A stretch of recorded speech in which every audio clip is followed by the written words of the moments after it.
Assalamualaikum warahmatullahi wabarakatuh. Perkenalkan, nama saya Alia Syahdina dari kelas 1C Prodi Piaut Fakultas Tarbiyah di Universitas Islam Kyai Haji Muzaki Syah Jember. Pertama-tama, marilah kita panjatkan puji syukur kehadirat Allah Subhanahu wa Ta'ala yang telah memberi kita kesehatan sampai detik ini. Baik, kali ini saya akan menjelaskan tentang bahasa-bahasa spesifik dalam Al-Quran. Yang pertama, pendahuluan. Al-Quran diturunkan dengan bahasa Arab yang memiliki kekhasan linguistik dan stilistika. Selanjutnya, pengertian bahasa Al-Quran. Bahasa Al-Quran adalah bahasa Arab fushoh dengan keunikan makna dan struktur. Juga diartikan bahasa Al-Quran adalah bahasa Arab klasik, dipilih karena kelengkapan, keindahan, dan kedalaman maknanya yang tidak tertandingi. Berfungsi sebagai petunjuk bagi umat manusia. Keunikan bahasa Arab Al-Quran terletak pada ketepatan diksi, logika berpikir, pengulangan kata yang bermakna, serta kemampuan satu kata memiliki banyak arti sehingga memerlukan pendalaman ilmu Al-Quran untuk memahaminya secara utuh. Selanjutnya, karakteristik bahasa-bahasa spesifik dalam Al-Quran. Yang pertama, balaghah tinggi. Yang kedua, makna mendalam. Dan yang terakhir, kaya gaya bahasa. Yang pertama adalah balaghah tinggi.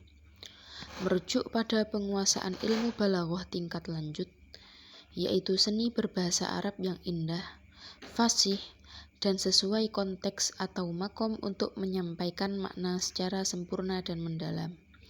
Mencakup keahlian dalam ilmu ma'ani atau penyesuaian makna dengan keadaan, ilmu bayan atau teknik perumpamaan dan majas, dan ilmu batik atau hiasan lafaz dan makna, yang sangat penting untuk memahami keajaiban Al-Quran dan sastra Arab klasik seperti yang dipelajari di pesantren-pesantren tingkat tinggi.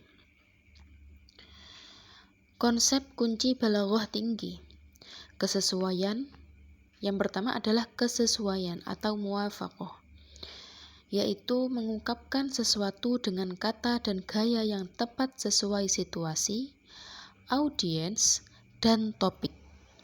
Seringkali disampaikan secara ringkas namun kaya makna, atau seperti kata, awas saat kebakaran.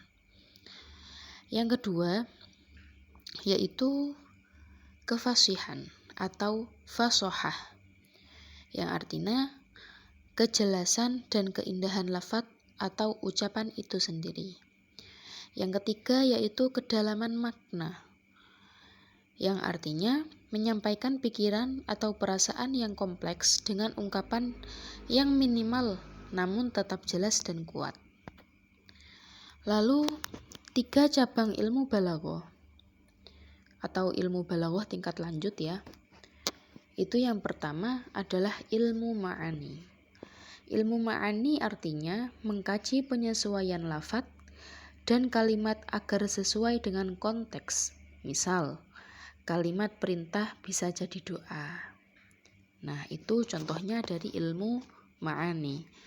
Yang kedua adalah ilmu bayan, yaitu teknik perumpamaan atau tasbih, kiasan atau majas, dan konotasi atau kinayah untuk memperindah makna.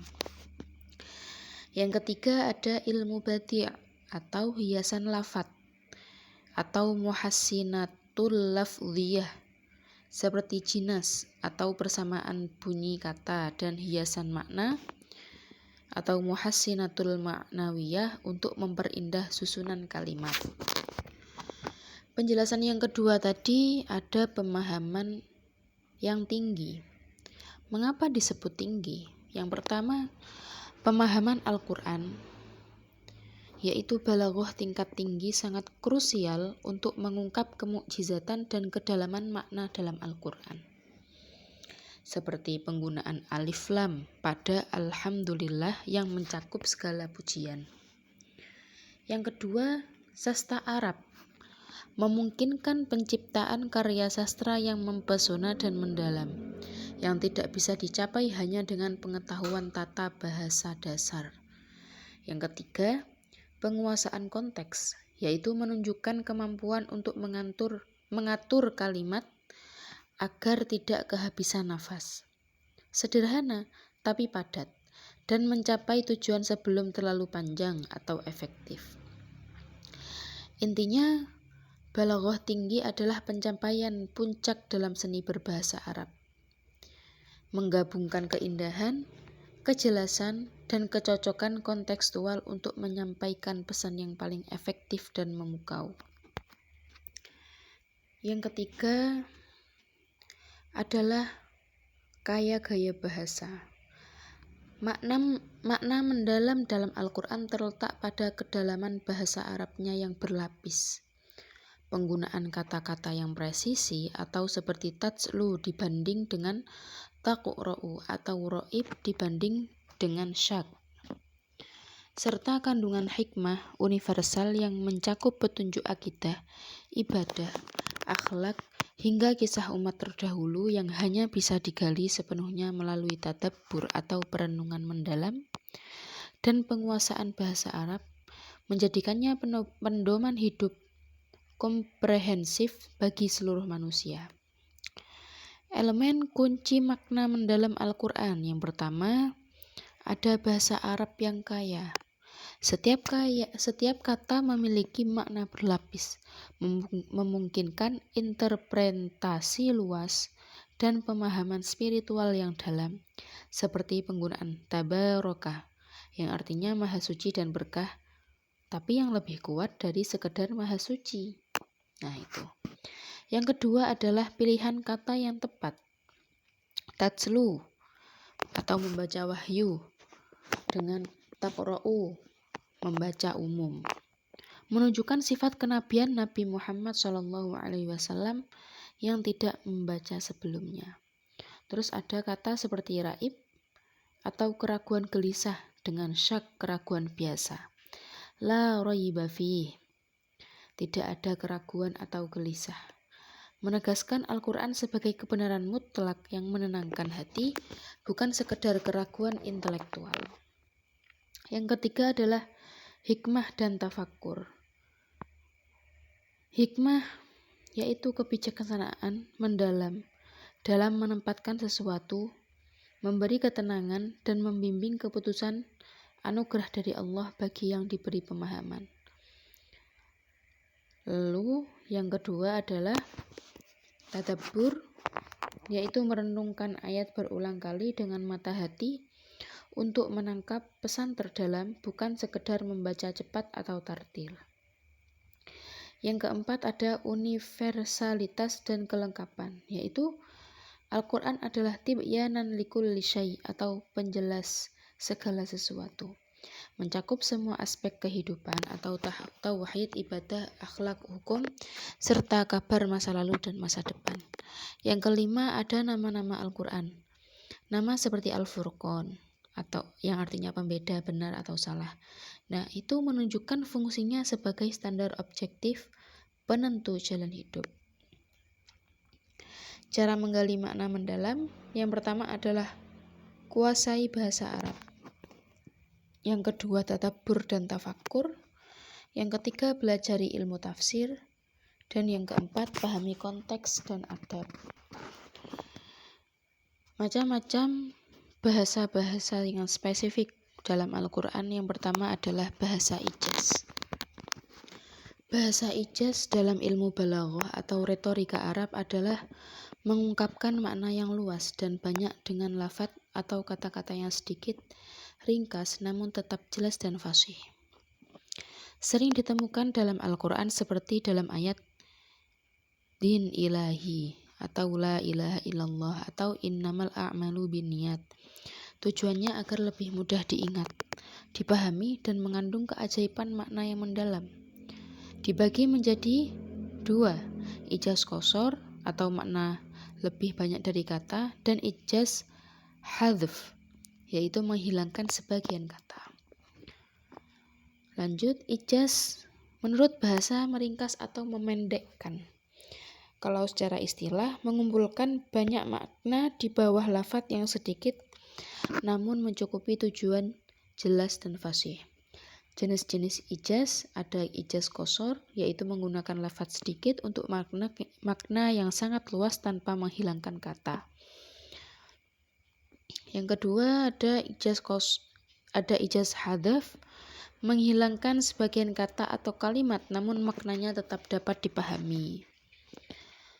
Tujuan ijaz yaitu mempermudah hafalan, mempercepat pemahaman, menyamarkan makna dari orang yang tidak mengerti, dan menunjukkan keajaiban dan keunikan Al-Quran atau mukjizat. Yang kedua ada bahasa balaghah.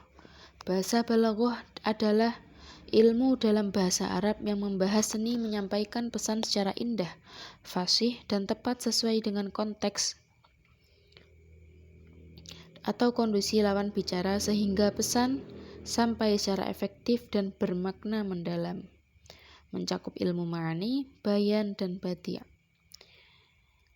Ada 3 cabang ilmu balaghah: ilmu ma'ani, ilmu bayan, ilmu badi'. Ilmu ma'ani seperti yang tadi, mempelajari cara menjaga kesesuaian kalimat dengan tuntutan keadaan.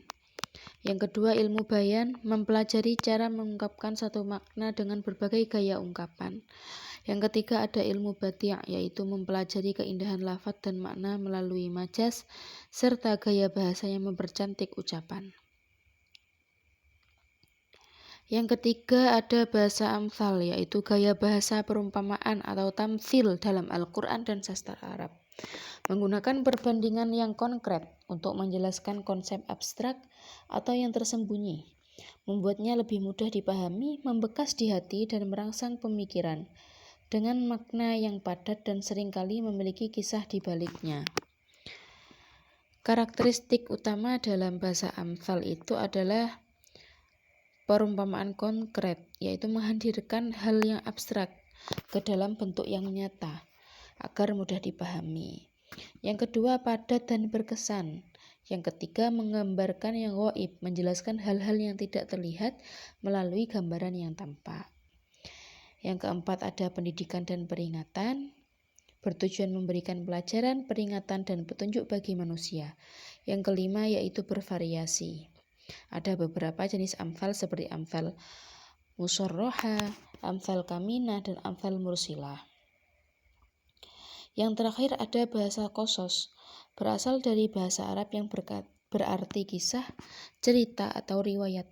Khususnya merujuk pada cerita-cerita dalam Al-Quran tentang nabi-nabi, umat terdahulu, dan peristiwa penting untuk diambil pelajaran atau ibrah dan petunjuk moral, bukan sekedar cerita kronologis. Makna dan karakteristik qasas dalam Al-Quran yaitu bukan sekedar cerita.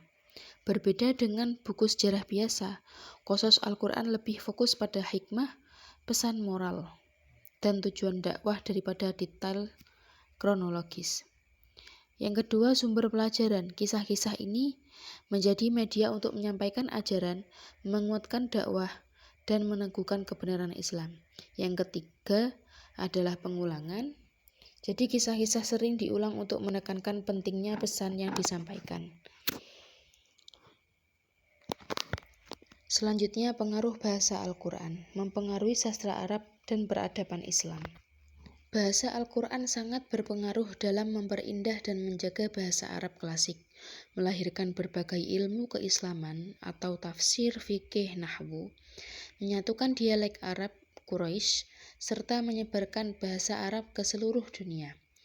Sekaligus menjadi standar kesusastraan Islam dengan keindahan retorika, metafora, dan makna yang kaya, yang mempengaruhi jiwa pembaca dan mendorong pemahaman mendalam tentang agama. Yang terakhir adalah penutup. Bahasa Al-Quran menunjukkan keagungan dan keilahian wahyu Allah Subhanahu wa Ta'ala. Sekian penjelasan dari saya. Kurang lebihnya saya mohon maaf.